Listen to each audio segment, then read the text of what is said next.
Il existe un système politique où la voix d'un étudiant qui n'a jamais travaillé sérieusement de sa vie ou d'un retraité boomer qui vote à l'émotionnel, oh, il est jeune et dynamique, a autant de poids que celle d'un doctorant en économie qui est dans la vie active.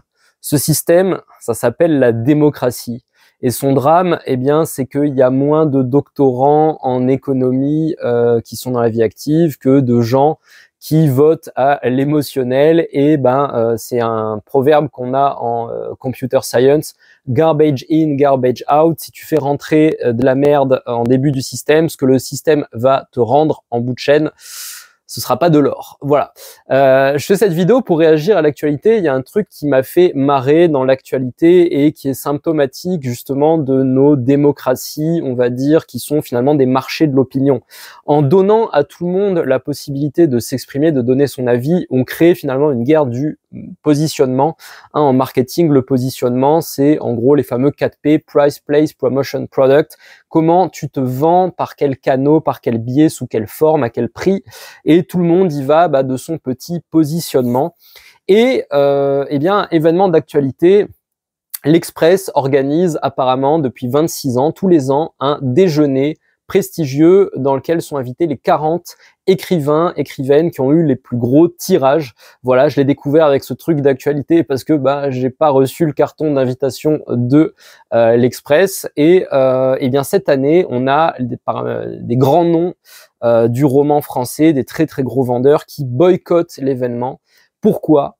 Eh bien parce que Jordan Bardella, donc le président ou représentant, je sais plus, du Rassemblement National, ex-Front National, est présent. Jordan Bardella qui a vendu 140 000 exemplaires de son autobiographie. Je crois que le mec a même pas 30 ans, il sort une autobiographie. Et ça plaît pas aux gros vendeurs de livres, je pense les noms que j'ai retenus: Dicker, Dacosta, Daoud, le Triple D's et d'autres, donc qui boycottent l'événement. Alors clairement, dans l'histoire de positionnement dans cette démocratie comme ça d'opinion, les auteurs qui boycottent ce déjeuner ont choisi le camp du bien. En France, c'est assez facile de savoir ce que c'est le camp du bien. Le camp du bien, c'est tout ce qui n'est pas le FN. Et donc, ils disent hors de question qu'on soit vu en compagnie de Jordan Bardella. Alors, pour parler du camp du mal, pour parler du côté obscur de la force, je me suis demandé, mais c'est quoi Bardella? Et finalement, j'ai trouvé un parallèle assez marrant. Pour moi, Bardella, c'est Kylo Ren dans Star Wars. Tu sais, c'est le jeune BG sensible qui reprend le flambeau de la nouvelle trilogie propulsée par Disney, dans l'ombre de Dark Vador, qui était Jean-Marie Le Pen, le grand méchant, qui lui est décédé, je crois, c'était début de cette année, oui, c'était début janvier ou peut-être fin décembre. Enfin voilà. En gros, Bardella, c'est le Kylo Ren de la politique. C'est les forces du mal. Et face à ça, on a des courageux rebelles qui disent hors de question qu'on soit vu en présence comme ça.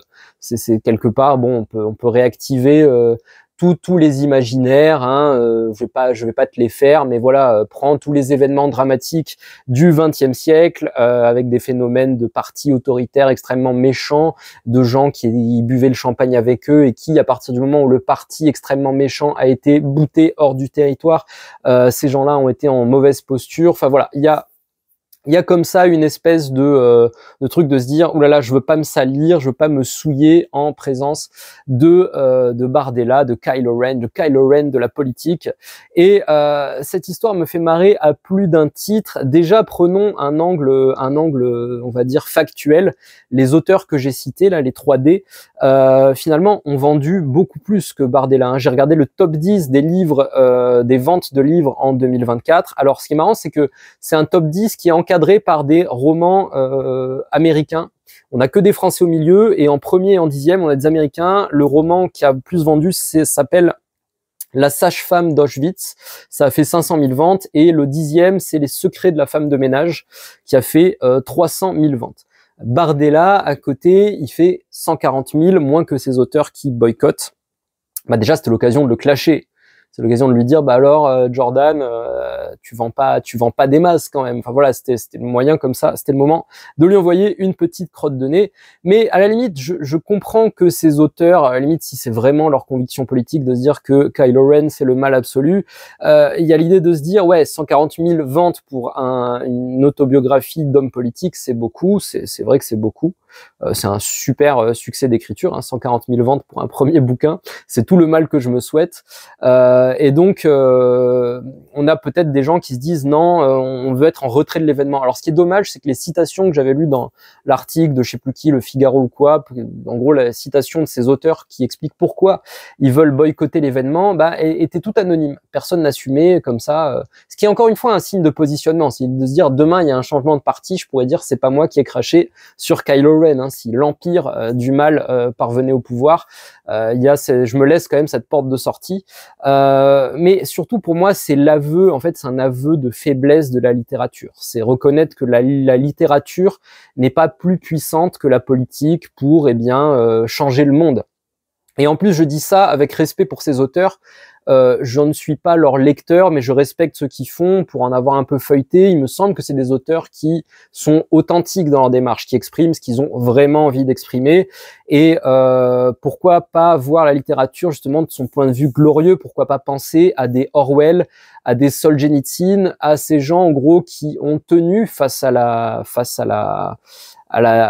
dictature et à la barbarie dans le cas de Solzhenitsyn, et face à l'idéologie dans tous les cas, et qui ont critiqué la toxicité de l'idéologie dans le cas d'Orwell, hein, parce que Orwell était socialiste jusqu'à intégrer le Parti socialiste et à se rendre compte qu'en fait ces co-religionnaires n'étaient pas là par amour et défense des pauvres, mais par haine et jalousie des riches. Et donc ça a été une douche froide pour Orwell qui nous a mis également bien en garde contre notamment la réécriture historique, hein, à travers 1984. C'est le job que fait le héros de 1984, justement, de faire disparaître des archives et de réécrire l'histoire. Je trouve juste ça navrant que des gens qui ont un tel impact, un tel reach, qui touche autant de lecteurs comme ça, n'assument pas justement de dire, bah écoutez, on n'est pas d'accord avec ce mec, bah on va quand même y aller, et quelque part on le domine en termes de vente, et pourquoi pas de qualité. Tout simplement d'assumer comme ça, de se dire moi, créateur littéraire, je ne suis pas fragile, je ne suis pas démuni face à l'homme de pouvoir, face à l'aspirant homme de pouvoir. J'ai des arguments, j'ai des choses à dire. Je trouve que ça aurait été plus courageux. Je crois que dans cette histoire-là, on n'est pas dans une histoire de courage, on est bien dans une histoire de positionnement, hein. Souviens-toi le début de la vidéo, on est dans une histoire de marketing, de comment je me vends, comment je me fais voir. Et ce qui est regrettable, c'est que malheureusement, pour la majeure partie des gens, dire « je suis une bonne personne » a beaucoup plus d'impact que de faire des actes de bonne personne sans les publicize, sans les mettre en avant. Hein, c'est ce que d'ailleurs c'était bien toute la philosophie stoïcienne, hein, qui à l'époque, dans une société aristocratique et pas démocratique, mettait ça en avant, disait « fais l'aumône, fais les bonnes actions, mais t'es pas là pour faire ta pub, t'es là, tu le fais pour ta vertu avec un grand V ». Je crois que la vertu avec un grand V est une position malheureusement dangereuse, risquée dans nos sociétés, justement, du positionnement, du marketing, et que la raison pour laquelle il y a ce boycott, c'est surtout pour se faire passer pour des bonnes personnes à moindre frais, vraiment à moindre frais, parce que si on regarde dans le rapport de force de négociation entre l'Express et les auteurs de best-sellers, l'Express a plus besoin des auteurs de best-sellers que les auteurs de best-sellers n'ont besoin d'aller à un déjeuner organisé par l'Express. Quelque part, c'est un événement de prestige créé par un magazine pour montrer, regardez, voilà, on agrège du prestige à nous, on fait venir des gens successful. Les auteurs n'ont pas besoin d'assister à ce déjeuner pour continuer de cartonner en librairie. Donc c'est vraiment, en plus, c'est facile de mettre un râteau à quelqu'un qui en demande, voilà. Mais bon, c'est ce qu'ils ont fait. Sur quoi je conclurai cette vidéo finalement, si on veut revenir vers la vertu et peut-être trouver en nous des ressources pour dépasser tout ça, parce que ces auteurs-là aujourd'hui font leur marketing, font leur promo en boycottant Kylo Ren, mais à côté de ça, ils ont la capacité aussi d'écrire leurs romans, ils ont la discipline nécessaire pour ça. Je regardais l'autre jour une vidéo de Bas Rutten, je sais pas si tu connais Bas Rutten, j'aime beaucoup Bas Rutten, c'était un combattant des débuts du MMA, et à la base il venait des sports de pied-point, hein, kickboxing, karaté, Kyokushinkai, c'est un néerlandais. Et il faisait une vidéo pour dire comment gérer comme ça la peur avant un combat. Hein. Un combattant va aller faire un combat, il y aura un public, il a peur d'être battu, il a peur d'être humilié. Et il disait finalement, si tu devais affronter ton adversaire dans un vestiaire fermé et que tu gagnes ou que tu perdes, personne ne sera au courant.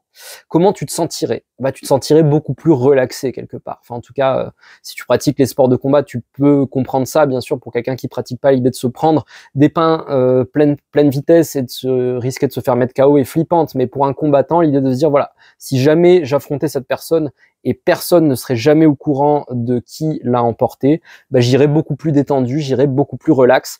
Et Bas Rutten disait, bah, c'est ça, c'est cet esprit-là que tu dois cultiver si demain tu montes sur le ring face à des gens. Et j'ai trouvé la leçon vraiment intéressante finalement de se poser la question de comment j'agirais si personne n'était au courant. Voilà. Que ça soit au niveau de mes valeurs, que ça soit au niveau de ma création artistique, que ça soit enfin vraiment au niveau de mon être, de ce que j'ai envie d'exprimer de moi. Qu'est-ce que j'exprimerais de moi si il n'y avait pas les caméras, s'il n'y avait pas les réseaux sociaux, si personne n'était au courant. Et peut-être qu'en répondant à cette question, on trouve le fil de ce qu'on est vraiment et ce qu'on veut vraiment exprimer, vraiment donner.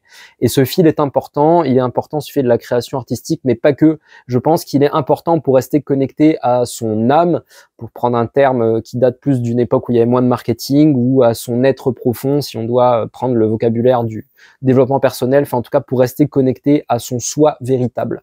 Voilà. Je dis pas que ces auteurs-là ont boycotté Bardella / Kylo Ren depuis une persona, mais je peux comprendre que à leur niveau de commercialisation, il y ait aussi des, on va dire des choix tactiques comme ça, stratégiques à faire, mais qui se font, je trouve, au détriment du panache et de la littérature. Pour moi, un auteur, une autrice, c'est quelqu'un qui peut faire face au monde, et de toute façon, on prendra des crachats dans ce job parce que ça énerve beaucoup de gens. De toute façon, les gens qui écrivent, c'est comme ça. C'est la capacité de se dire ouais, mais je m'en fous, c'est suffisamment important pour que je le fasse quand même. Voilà, vidéo de réaction à l'actu, c'est assez nouveau sur cette chaîne, n'hésite pas à me dire si ça t'a plu en commentaire, et j'essaierai d'en faire d'autres si l'actualité remet de la littérature au goût du jour. C'est vrai que la littérature est plus vraiment le sujet numéro 1 qui passionne les foules quand on regarde Google News. Mais enfin, il y a des micro-événements comme ça qui sont intéressants de commenter. En tout cas, moi, je me suis bien amusé à réfléchir à tout ça et à préparer cette vidéo. Je te remercie d'avoir regardé jusque-là. N'hésite pas, bien sûr, à t'abonner à la chaîne, à commenter et à partager. C'est grâce au bouche à oreille, en fait, aujourd'hui, que YouTube permet aux chaînes de grandir et de gagner en visibilité. Et quand je vois que on ne trouve toujours pas ma chaîne, quand on tape le nom de cette chaîne dans le moteur de recherche de la plateforme, je t'en serai gré, eh bien, de la partager. Je te remercie beaucoup. Je te dis à bientôt pour d'autres contenus, et d'ici là, prends soin de toi.